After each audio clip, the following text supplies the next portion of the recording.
Hey, what's up YouTubers, Lee John Blackmore here at Super Easy Guitar. So this week I want to talk about movable chords. Open chords that you already know, you're kind of at the stage where you're comfortable with playing open chords. Yeah, you're starting to experiment with picking, perhaps. Random picking, I'll show you some of that as well. But you're not quite at the level where you can play bar chords. You're still not quite there and you're getting frustrated just playing these, you know, open chord songs, which can be quite boring from time to time. You want to kind of mix it up. So I'm going to show you how you can use your open chords and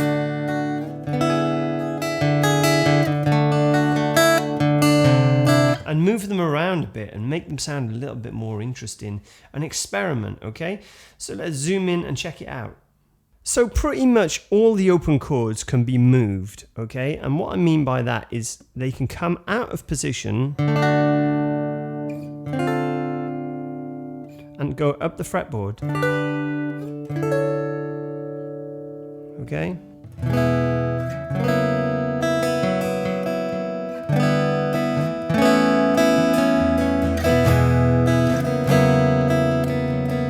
How nice is that, you know? So what's actually going on here? If we take D, for example, and we take it 1 fret higher, it doesn't sound very nice, but that actually becomes D sharp. So if we just play the same 3 notes, that little G, B, E string, and bring it up 1, so there you go. Now you can start to hear the D sharp. So that's going to be E. You hear it's the same, right? Well, it's almost the same. We have slightly different voicing, and the reason being is we have the same notes there as we do there. Or, okay? Sorry. There's E, E. So you can keep on going. Now, you need to know your musical alphabet here, right? So D, D sharp, E, F, F sharp, G. Let's listen to G. Sounds nice, right?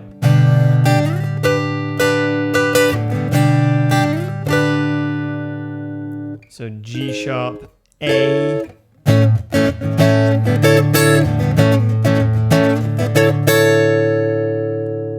So for whatever reason, if you wanted to, you could do an entire song, like a 3-chord song, just using this D form, this D shape, okay? So, you know, we've established on the 7th fret, that's a G, 12th fret C, okay, and normal D. So G, C, D, really common chords, right?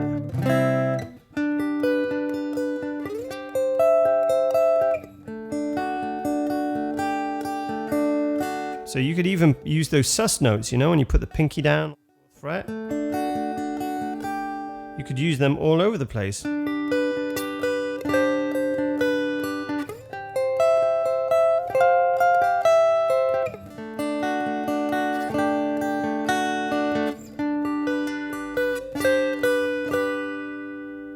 Okay, really simple, all right?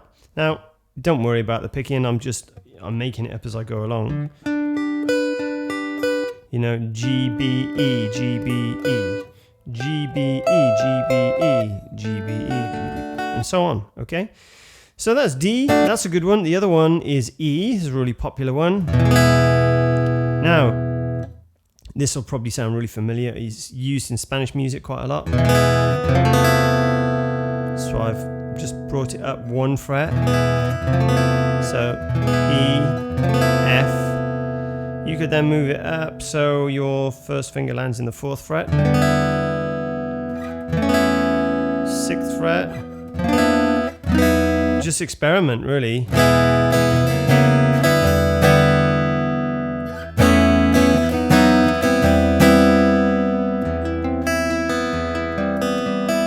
Random picking. The thing about random picking, it's all about the timing.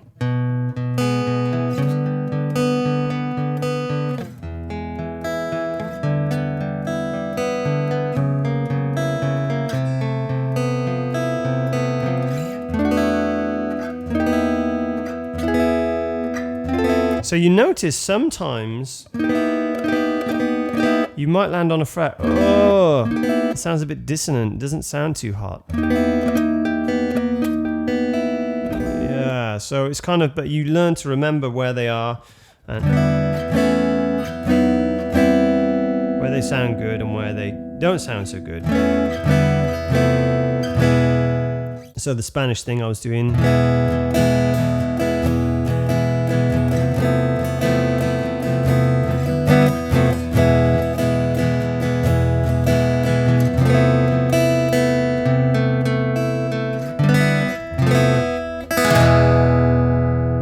Okay, so that's just, again, random picking, moving it around to where it sounds cool, right?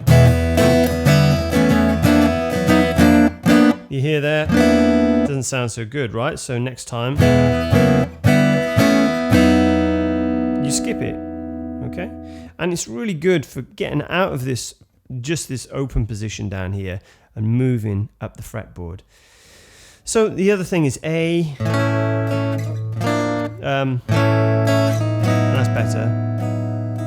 And you might recognize from my other video, if you looked at about the majors and minors, we talked about the whole steps and half steps.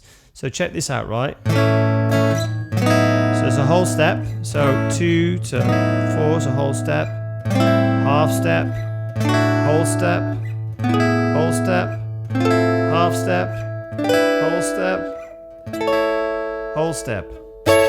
Okay, so you can kind of use different formulas as well to try and recognize where those scales land as well.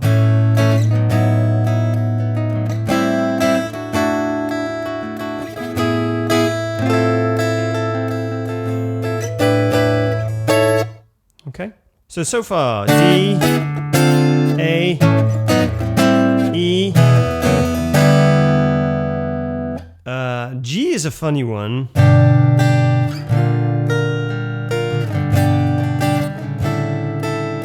G can work if you're careful, but it can also sound really ugly at certain positions, so it's very much about experimenting.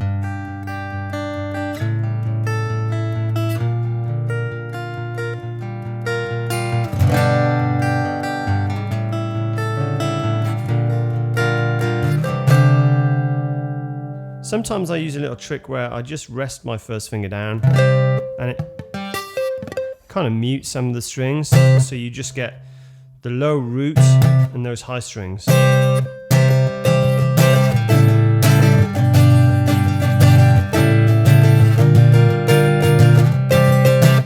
Wherever you want to move it, okay? That way it's kind of less dissonant when you mute some of those strings. Another one is C. C can sound really beautiful in those first two positions, so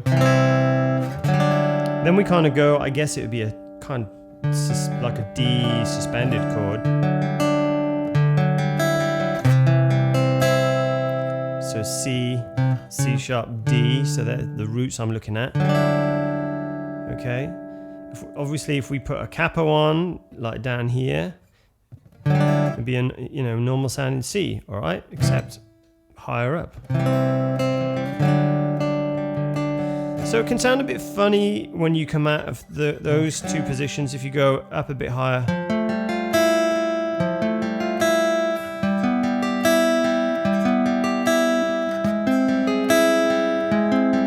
It's starting to get dissonant now.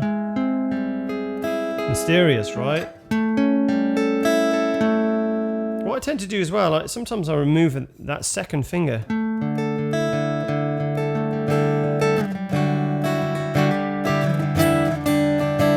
That's nice, right?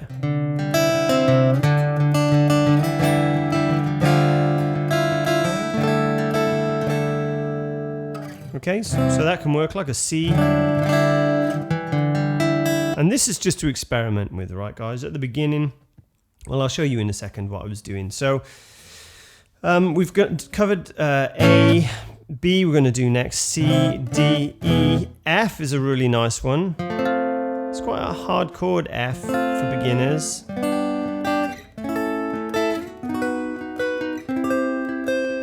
A little bit like D,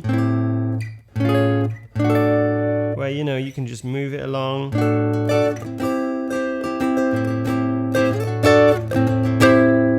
And it's going to sound cool. If you have trouble barring that the top two strings, I can't talk today, like most days I guess. So what you can do, you can play it like a C chord, so you end up with that open E. Sounds nice, right?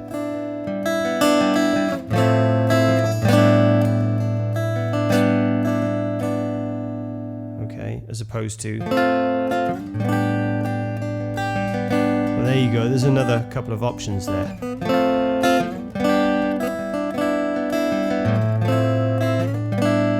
And you can always experiment with taking different fingers off.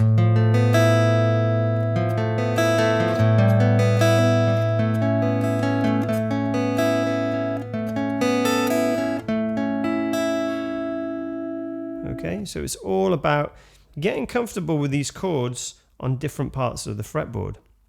So the only one I haven't really covered is B. Now B is obviously, it's a bar chord.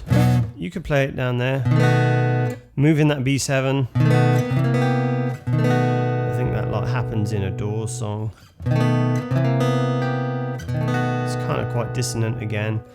But what I tend to teach beginners, if they can't do B, is B5. So there's your B5 position, 2nd fret on the A, 4th fret on the D, 4th fret on the G. Now, avoid the bottom E if you can on here, and try and open out those top two strings underneath, the B and E. Now this can sound really lovely.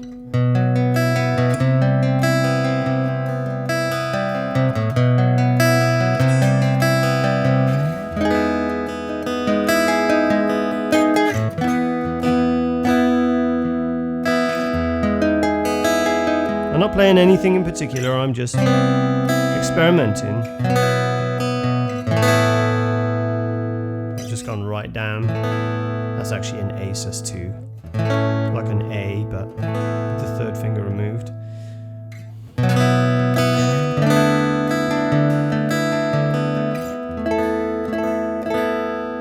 So, and then of course you can mix and match. So at the beginning I was doing the D shape up here on the 9th fret.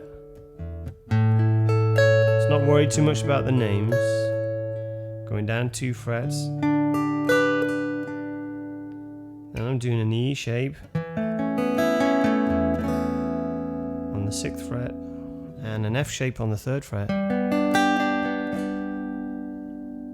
Then a normal A and a G. And then I use this B shape, but right up here on the 12th fret.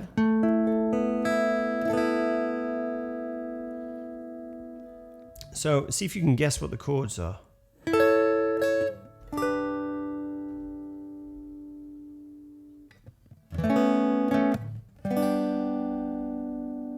Yeah, it's A and G. And then I finish with an A up there, using that B shape, that B5 shape, okay? Don't worry too much about the names, they'll come in time, okay? So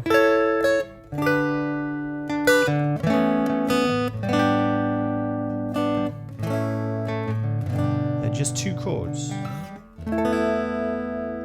So that's just something, you know, 3 minutes before I press record on the video I just come up with, and it sounds kind of nice, right? So by all means use it in your compositions and experiment with it and see what else you can come up with. So there you have it, guys. Hope you enjoyed this week's lesson. Please give me the thumbs up, subscribe if you haven't subscribed, hit the links below, and I'll see you again the same time next week.